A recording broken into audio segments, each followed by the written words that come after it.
Hi students, so in this question we have to evaluate this question on the chapter indices, right? So the question is you have to evaluate 5 raised to minus 4 multiplied by 125 raised to 5 upon 3 divided by 25 raised to minus 1 upon 2.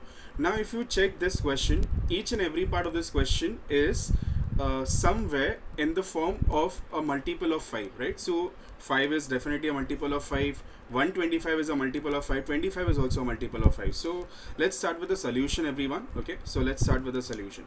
Now let's write the question first, because whenever we have to evaluate or simplify any expression given to us, we usually write the question once again. Okay, so 125 raised to 5 upon 3 divided by, we just write the question once again and we start solving. Okay, so 5 raised to minus 4, I will just keep it as it is. So 5 raised to minus 4 as it is, multiplied by, now this 125, can you write something in the form of 5? Can you write this 125 in the form of 5? Yes. So 5 raised to 3.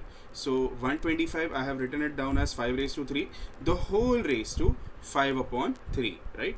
Divided by, now can you write this 25 also in the form of 5 as a base 5? So definitely we can write that 25 as 5 square, right? Because 5 square will give you the answer 25 raised to minus 1 upon 2. Now solving it further, 5 raised to minus 4, let's first remove the brackets, or I mean to say solve the brackets first. So observe this, 3 and 5 upon 3. Now if you remember the power law of indices, power gets multiplied. So let's solve this in rough. So 3 multiplied by 5 upon 3, you know that power gets multiplied with each other. So 3 gets cancelled out here and you get the answer 5. So what will be remaining with the second part of the question is 5 raised to 5, right? Because I got the power 5 in the rough, right? So let us solve the last part of the question again in the same way. So 2 and minus 1 upon 2. So again it's power concept, so we have to apply the power law of indices. So again let's solve this in rough. So 2 into minus 1 upon 2, again 2 will get cancelled out and you get the answer as minus 1.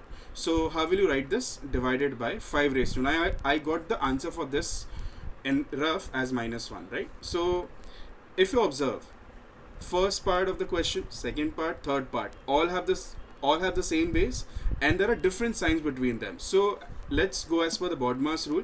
As per the BODMAS rule, we do division first, right? So let's do the division part of the question.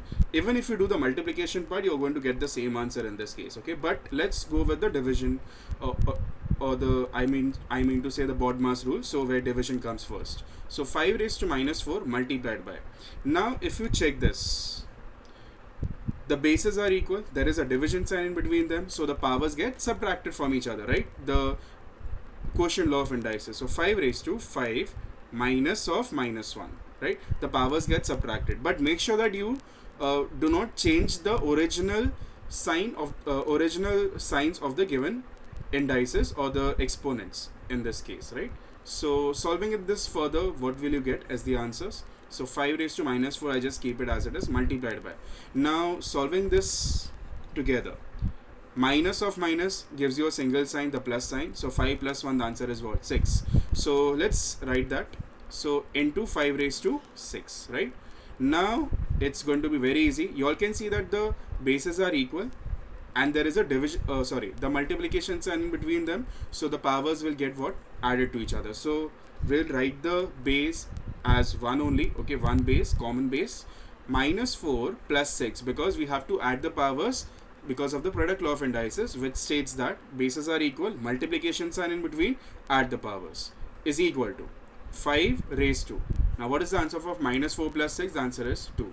So what is 5 square in short? The answer is what? 25. So this is how you get the final answer. Thank you, my dear students.